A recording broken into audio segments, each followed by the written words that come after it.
Juízes capítulo 7, versículo 2, quem achou, diga amém. Amém. E disse o Senhor a Gideão: muito é o povo que está contigo, para eu te dar os midianitas em sua mão, a fim de que Israel não se glorie contra mim, dizendo: a minha mão me livrou. Agora, pois, apregou aos ouvidos do povo, dizendo: quem for covarde e medroso, que volte e vá-se apressadamente das montanhas de Gileade. Então voltaram do povo 22.000, e apenas 10.000 ficaram. E disse Gideão, disse o Senhor a Gideão: ainda tem muito povo contigo. Faz esse povo descer as águas, e ali te provarei. E será que aquele que eu te disser, este irá contigo, esse contigo irá. Porém, todo aquele que eu te disser, este não irá contigo, não irá. E fez descer o povo as águas. Então o Senhor disse a Gideão: qualquer que lamber as águas com a sua língua, como lambe o cão, esse porá a parte, como também todo aquele que se abaixar de joelhos para beber. E foi o número dos que lamberam, levando a mão à boca, 300 homens. E todo o resto do povo se abaixou de joelho a beber a água. Então disse o Senhor a Gideão: com esses 300 homens que lamberam as águas, vos livrarei e darei os midianitas na tua mão, pelo que toda outra gente se vá cada um ao seu lugar. Vamos lá? Pai querido e Pai amado, graças eu te dou por estar na tua presença, no meio dos teus filhos. Fala conosco, meu Pai, nessa noite. Revela a palavra escondida, revela o maná escondido.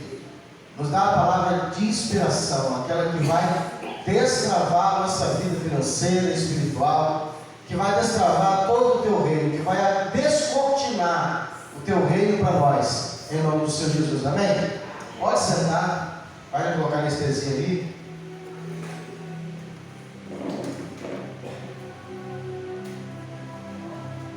Eu vou ler um texto aqui. Em Juízes capítulo 6, versículo 1, diz assim: porém os filhos de Israel fizeram o que parecia mal aos olhos do Senhor, e o Senhor os deu na mão dos midianitas por 7 anos. E prevalecendo as mãos dos midianitas sobre Israel, fizeram os filhos de Israel para si, por causa dos midianitas, as covas que estão nos montes, as cavernas, as fortificações. Porque sucedia que, semeando Israel, subiam os midianitas e amalequitas, e também com outros do Oriente eles subiam, e punham-se contra eles em campo, e destruíam a novidade da terra, até chegarem a Gaza, e não deixavam mantimento em Israel, nem ovelhas, nem bois, nem jumentos, porque subiam com seus gados e tendas, vinham como gafanhotos, em tanta multidão que não se podia contar, nem a eles, nem os camelos, e entravam na terra para destruir. Assim Israel empobreceu muito pela presença dos midianitas. Deus me deu uma palavra essa madrugada, essa semana, e eu quero dividi-la com você. Tem muita coisa dentro do reino de Deus que a gente ainda está descobrindo. Deus aos poucos, vem um pouquinho para mim, cara. Deus aos poucos, Ele está descortinando para nós, melhorou. Ele está descortinando para nós como funcionam as coisas do reino. É impressionante como você vai caminhar com Deus, e vai chegar um momento onde Deus ele quer te entregar muito mais. Só que o conhecimento conhecimento que você tem te levou até ali. Então é necessário que Deus te dê uma revelação a mais. E olha que interessante, esse versículo 6 de Juízes, começa o autor do livro dizendo assim: e por ter feito aquilo que parecia mal aos olhos do Senhor, o Senhor entregou Israel na mão dos midianitas. Eu preciso que você entenda e aprenda que Deus trabalha com um ciclo de 7. A cada 7 anos, o ciclo da sua vida ele muda, ou deveria mudar. Como assim, pastor? Deus tem uma nova colheita, uma nova fase para você a cada 7 anos da sua vida. Agora, você precisa, quando passar por uma aprovação, ser aprovado. E se você não for aprovado, aquela aprovação ela vai voltar. E você vai ter que ser submetido de novo àquela aprovação. Até que você traga um comportamento de confiança, de fé em Deus. Israel passou por um período que deve ter feito algo ruim, algo que Deus desaprova. Então Deus permite que os seus inimigos lhes escravizem. Olha que interessante, eles foram tão perseguidos pelos midianitas, que por causa da presença dos midianitas, por tanto medo que eles tinham daqueles inimigos, eles tinham que ficar fugindo, se esconder em cavernas. Eles plantavam, haviam 7 colheitas em Israel. Eles plantavam uma plantação hoje com a previsão de colher daqui 3 meses. Então, eles já não tinham muita provisão para suportar 3 meses até que viesse a colheita. Vinda a colheita, eles teriam mantimento, e aí faziam ali a troca. Você colheu café, você colheu milho, troca comigo um pouco de milho, um pouco de café, toma aqui e faz aquela troca. Um criou gado procriou, cresceu o gado, toma aqui um bezerro, dá aqui tantas sacas de trigo, e assim era feito. Mas a Bíblia diz que quando eles estavam perto de colher, estavam perto de receber o pagamento pelo trabalho deles, os inimigos vinham de tamanho número, que era encontrado de surpresa, e assaltavam eles. Imagine você trabalhou o mês todo, 30 dias, dia pesado. Quando chega no dia do pagamento, já sai feliz, já leva já a colinha, levar aqui para o supermercado, energia, gás. Você nem coloca dízimo, que você, né, dessa prática, você deixa lá para vocês comprar, eu pego o dízimo do Senhor. Se for um crente fiel, ele bota, né? Não, primeiro do Senhor. Interessa que vai dar. E aí, quando ele chega na boca do caixa, ele sacou o dinheiro, irmão. Quem que vem? O bandido. Ei, perdeu, passa. A Bíblia diz que isso era constante, irmão, 7 anos. A Bíblia diz que Deus entregou o povo de Israel por 7 anos na mão dos seus inimigos, ao ponto deles viverem uma pobreza muito grande. A Bíblia diz, o versículo que nós lemos no final foi assim: por causa disso Israel empobreceu muito. Agora, chegou o fim dos 7 anos, um ciclo vai mudar. Porque a Bíblia diz que a ira de Deus dura só um momento, mas a misericórdia do Senhor se renova todos os dias. Aquele ciclo ruim havia acabado, e agora um novo ciclo se levanta. E Deus agora desce para levantar uma pessoa, para essa pessoa ser o libertador de Israel. E descendo o Senhor em Israel, ele vai encontrar um rapaz chamado Gideão. E aí começa a gente entender como é que Deus olha, como que Deus escolhe, como que Deus analisa as coisas. A Bíblia diz que esse rapaz, ele estava malhando trigo no lagar. E não se malha trigo no lagar.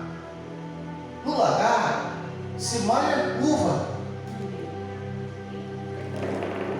E ele estava ali. Por quê? Porque quem já viu aqueles tanques de ofurô? Aqueles tambor de madeira. Ou seja, a uva é colocada ali, as pessoas vão pressando a uva e o caldo vai saindo. O trigo, ele é colocado numa espécie de telhado.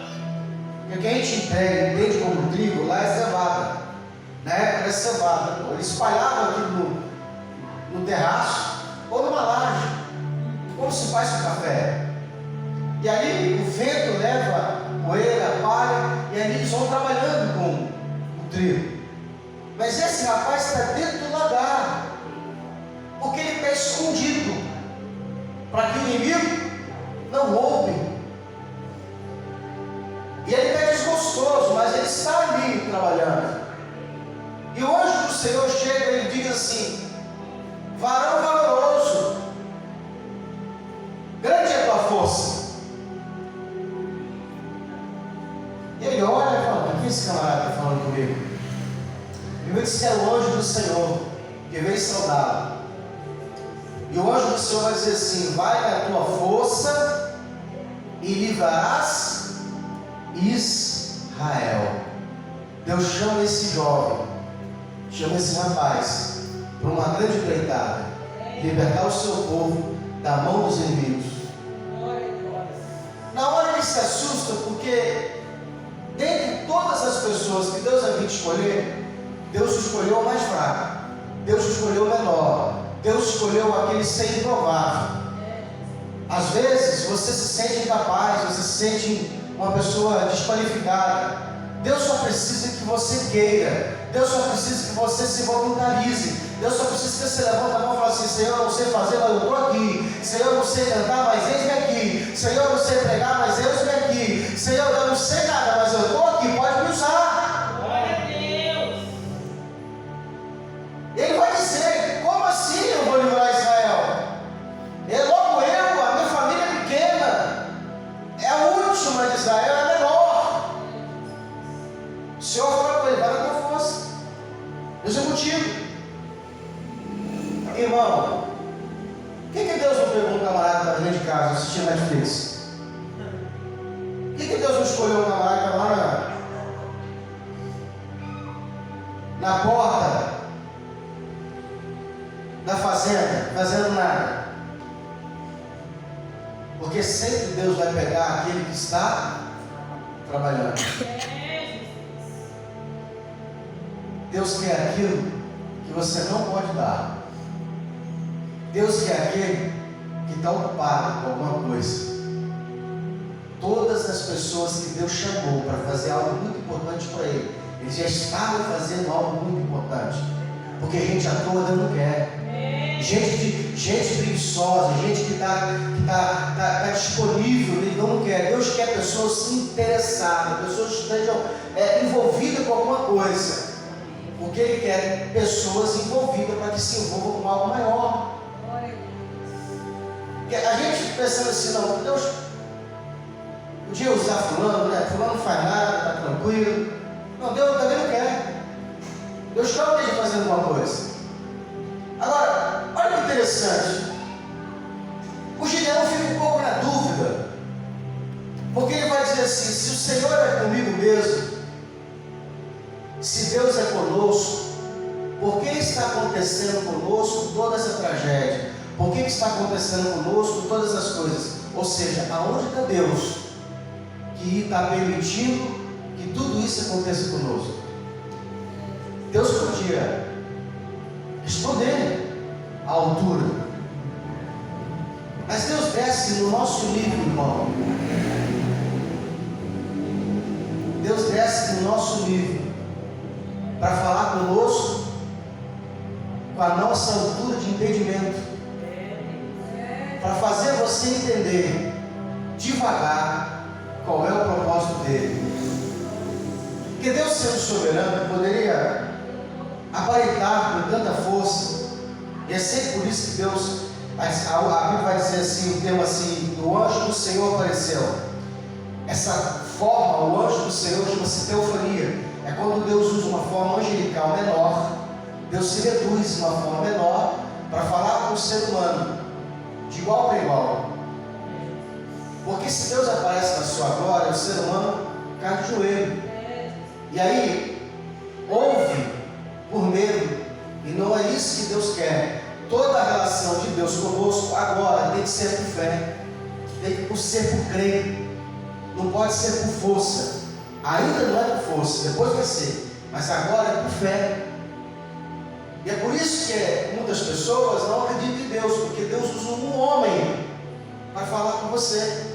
Deus usa um homem para falar com o outro. E a loucura da pregação está no ser humano. Porque os anjos atentaram para isso. Os anjos queriam pregar a palavra de Deus. Deus falou: não, a salvação tem que vir por eles. Eles têm que crer que eu posso habitar dentro de um homem. E dentro de um homem eu posso fazer a obra. Glória a Deus. O Gideão vai discutir só para ver assim: gostei da sua irritação. Gostei. Irmão, Deus ama uma pessoa irritada. Diga comigo: Deus ama uma pessoa irritada. Que Deus não suporta pessoa passiva. Diga comigo assim: Deus não suporta pessoa passiva. Pastor, o que é pessoa passiva? Está tudo bem. Muito quieta, muito pacata. Tem que ficar empurrando ela, sabe? A pessoa revoltada tem que parar ela. Ei, para um pouquinho, vai devagar. Mas a pessoa passiva é aquela que você tem que ficar: opa, bora, bora. Irmão, vai por mim. A nossa concepção de homem de Deus e mulher de Deus é gente assim, ó. Fala baixo. Sim, senhor. Ok. Gente muito gentil. Mas pode pegar na Bíblia que você vai ver que os homens de Deus eram homens brutos, homens valentes, homens de guerra, homens que pegavam espada.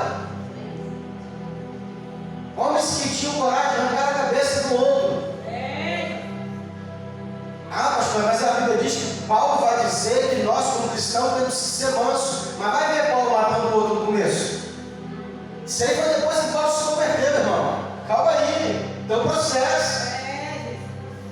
Gente muito quieta, muito pacata, muito passiva, é perigosa. Aí o Gideão vai dizer: o senhor falou, gostei. Vai na tua força, Deus é contigo. Aí o Gideão fica um pouco assustado. Ele vai dizer assim: se é o Senhor mesmo que está falando comigo, me dê uma prova de que é o Senhor. Eu vou lá agora, vou preparar uma oferta. Porque Gideão sabia que qualquer outra pessoa em Israel nunca aceitaria uma oferta consagrada a Deus. Nunca. Irmão, nem os demônios aceitam. Se for consagrado a Deus, eles não tocam. Então, o Gideão vai dizer: se fica aqui que eu vou lá agora, vou preparar uma oferta e eu já volto. A Bíblia diz que ele vai lá e prepara um cozido,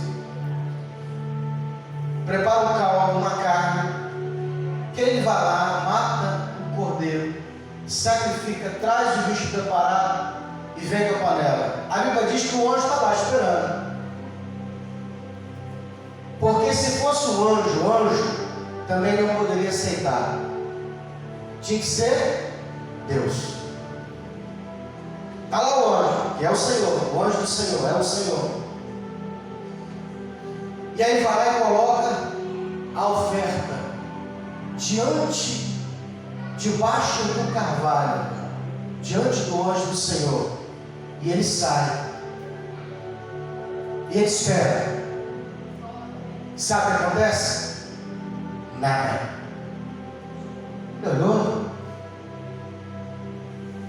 O anjo vai dizer assim: Gideão, pega a oferta, coloca em cima do altar, levanta uma pedra e coloca a oferta em cima do altar, porque quem come embaixo é demônio. Você nunca já viu uma macumba em cima de nada, sempre no chão. Porque demônio come no chão. Por isso que o gasofilaço é dado a ordem aos obreiros que coloca em cima do altar, porque aqui é colocada, depositada a sua oferta ao Senhor. Parece que é à toa, mas não é. O anjo vai dizer: coloca uma pedra, e quando ele coloca a oferta da pedra, ele sai. O anjo vem e toca. Quando ele toca, o fogo consome. O Senhor recebeu a oferta. Aí eu disse que Gideão pulou para trás. Ele fala: ai meu Deus, porque os meus olhos viram o Senhor, eu vou morrer. E o anjo diz assim: calma, você não vai morrer. E agora ele precisa fazer uma outra oferta. Ele vai fazer uma outra oferta. Ele vai andando lá na casa do pai dele, vai pegar o boi do pai, vai derrubar todos os altares idólatras, vai limpar a casa e vai sacrificar o boi do pai. Por isso que em alguma igreja tem aquela assim: dá o seu boi, dá o seu boi.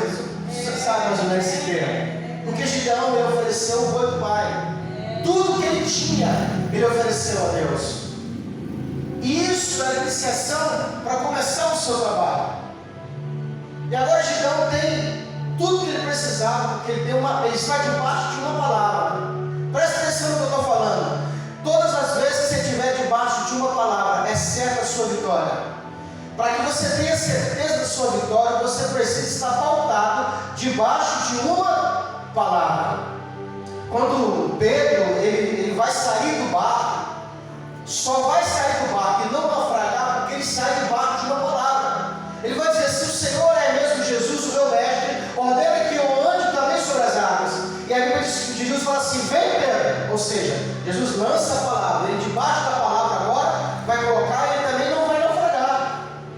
Você tem que tomar muito cuidado com isso, porque o que te garante a vitória é estar pautado debaixo de uma palavra. E agora Gideão sai dali debaixo de uma palavra: Deus é comigo.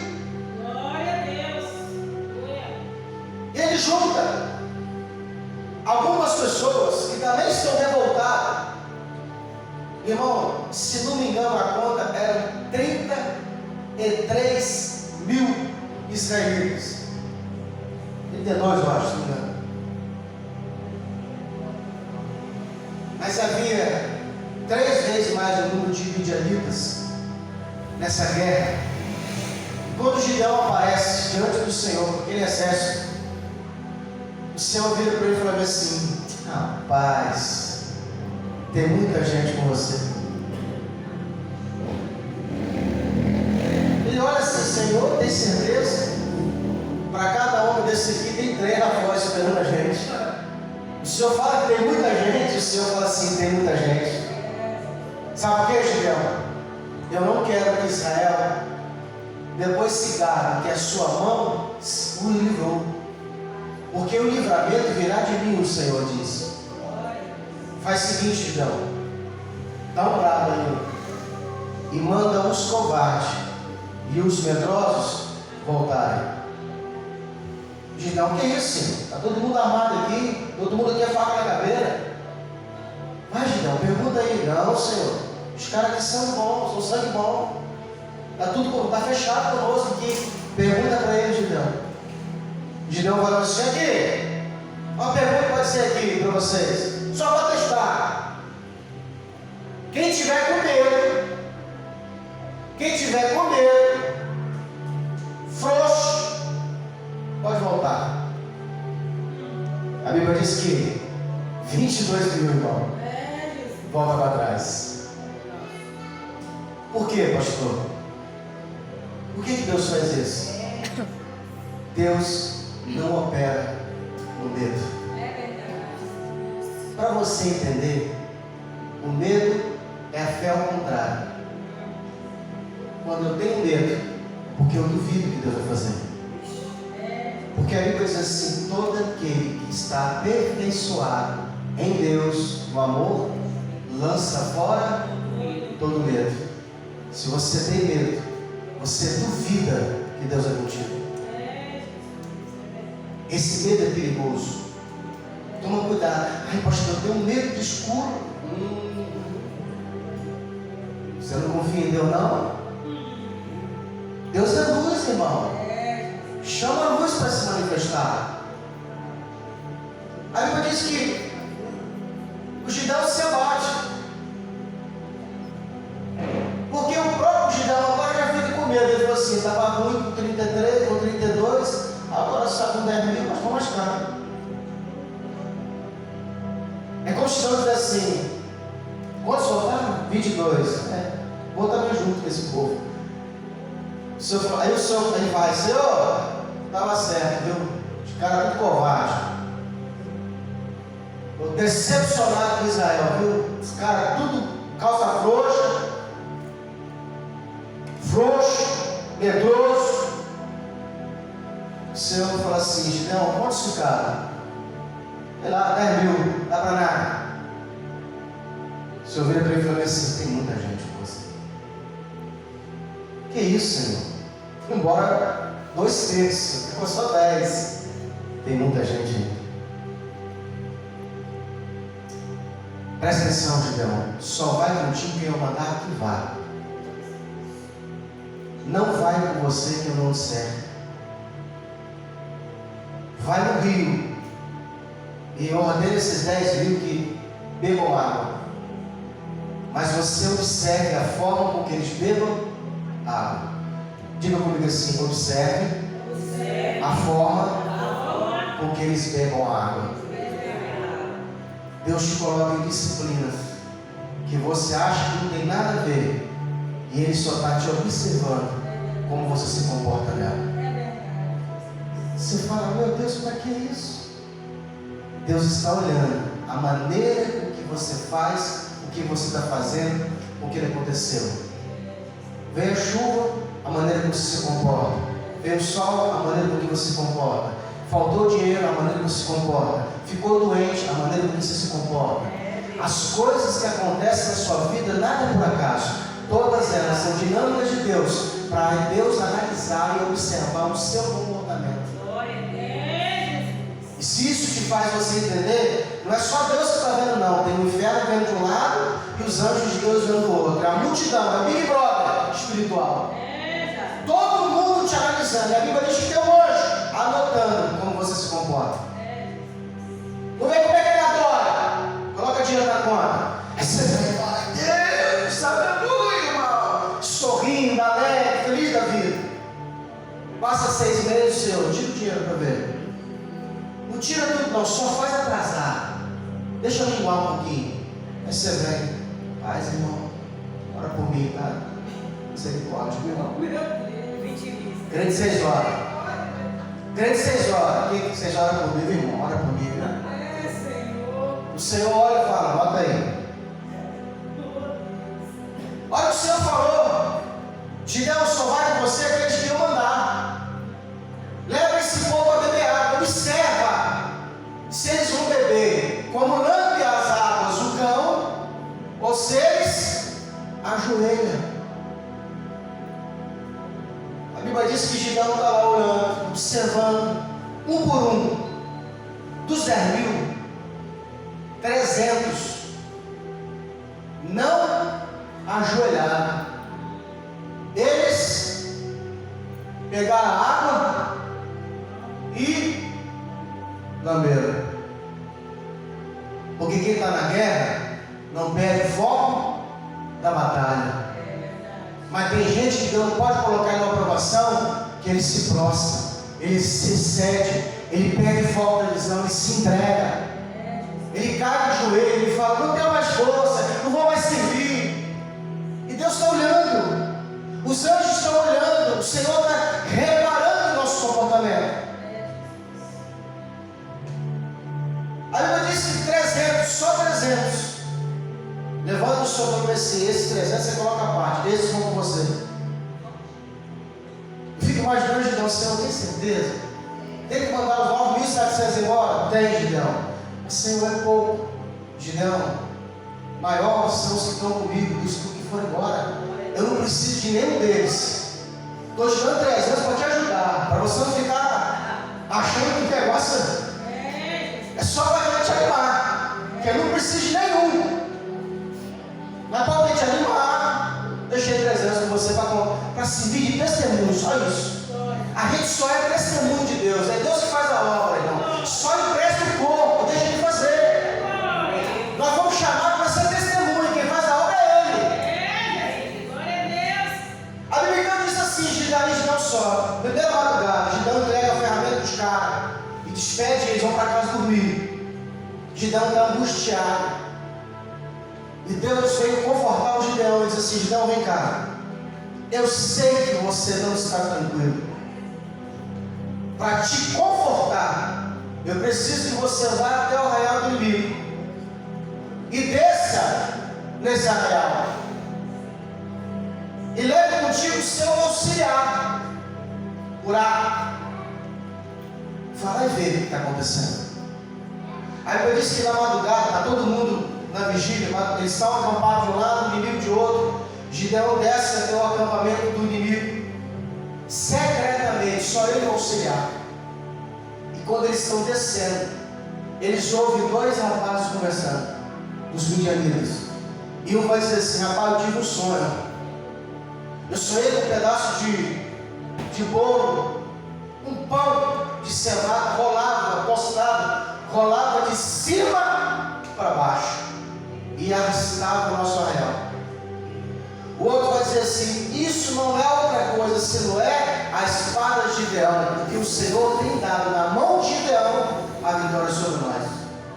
O inimigo, Deus usou o inimigo para dizer para ele que eles já sabiam que eles iam perder a batalha.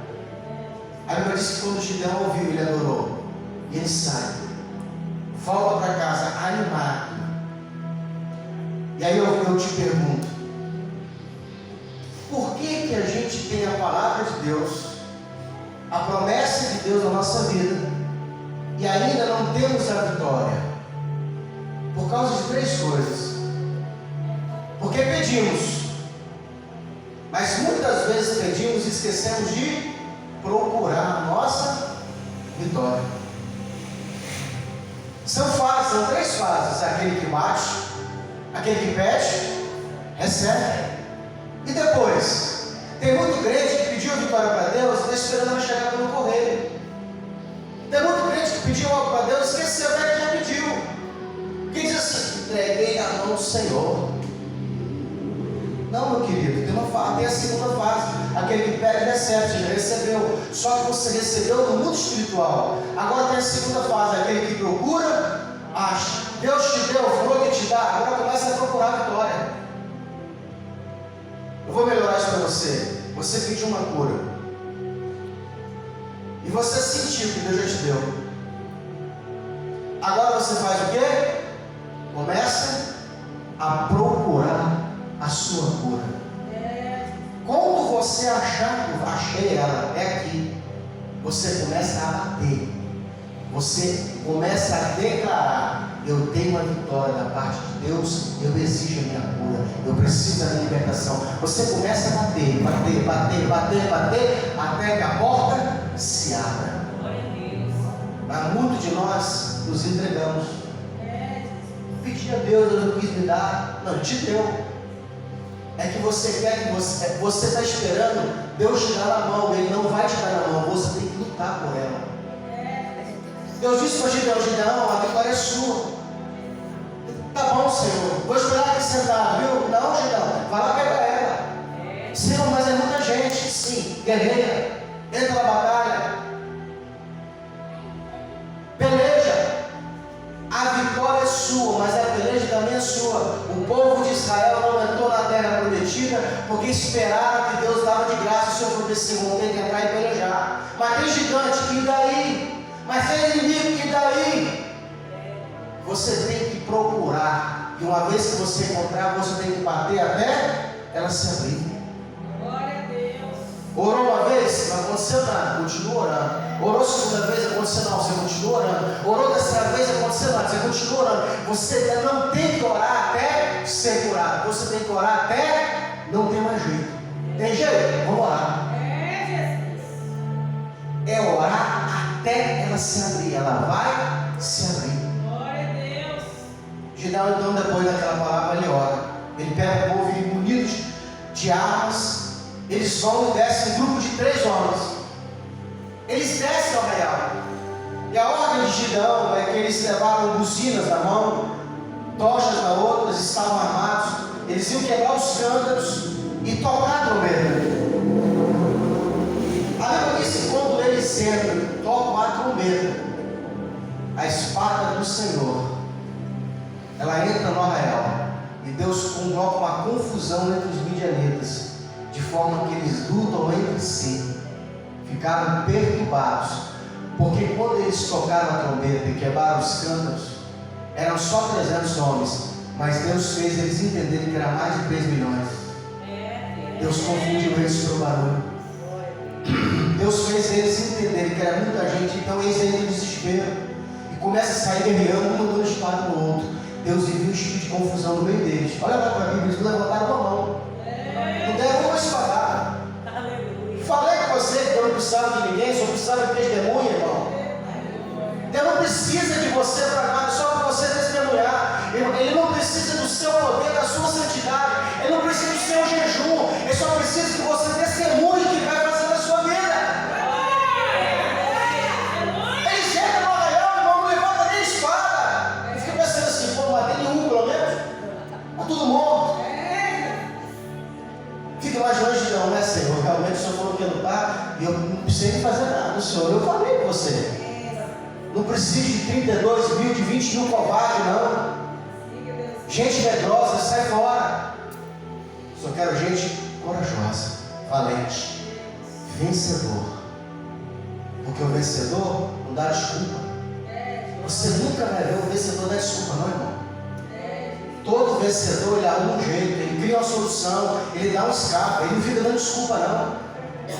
Todo derrotado, ele tem uma multidão de desculpa para dar. E a desculpa é igual um demônio, não chama legião de demônios. Você tira um, vai outro, tira um, vai outro. Todo vencedor, ele dá um jeito e ele chega no resultado. Eu lembro de uma história de um cara que ele foi muito rico, mexia com aço. Acho que é o homem mais rico do mundo na época dele. Ele, Carnegie. E ele pegou um dinheiro emprestado do pai dele para começar um negócio. Depois ele investe em petróleo, ele vai investir no aço, vai se tornar um dos mais ricos do tempo. E ele tinha uma palavra, irmão, que não voltava atrás. Os credores, as pessoas que tinham crédito, emprestavam para ele, porque aconteça o que acontecer, ele pagava. Eu lembro que o cara narrando a história dele, ele disse que às vezes chegava o dia de pagamento, que ele tinha que honrar o compromisso, ele não tinha dinheiro. Ele, em outra pessoa, pegava emprestado e honrava o compromisso para aquele que ele havia dado a palavra que pagava. Por várias vezes, o pai dele chegava lá no dia que sabia que ele não tinha dinheiro, ficava, ele recebeu o dinheiro. E ele não teve o dinheiro, ele arrumava emprestado, pagava a pessoa. Mas você já viu o derrotado? Ele sempre conta uma história triste para te contar, para não te pagar. Todo vencedor, ele dá um jeito, irmão. Ele faz uma dívida maior para arrumar o compromisso dele. E aí o narrador da história vai dizer assim, que ele, Carnegie, era um cara que tinha palavra, ele tinha crédito, qualquer um emprestava para ele. Porque ele não voltava atrás. Se ele melhorou a sua palavra com o Senhor, vai até o final. Isso mostra o vencedor. Vamos ficar de pé, em nome de Jesus.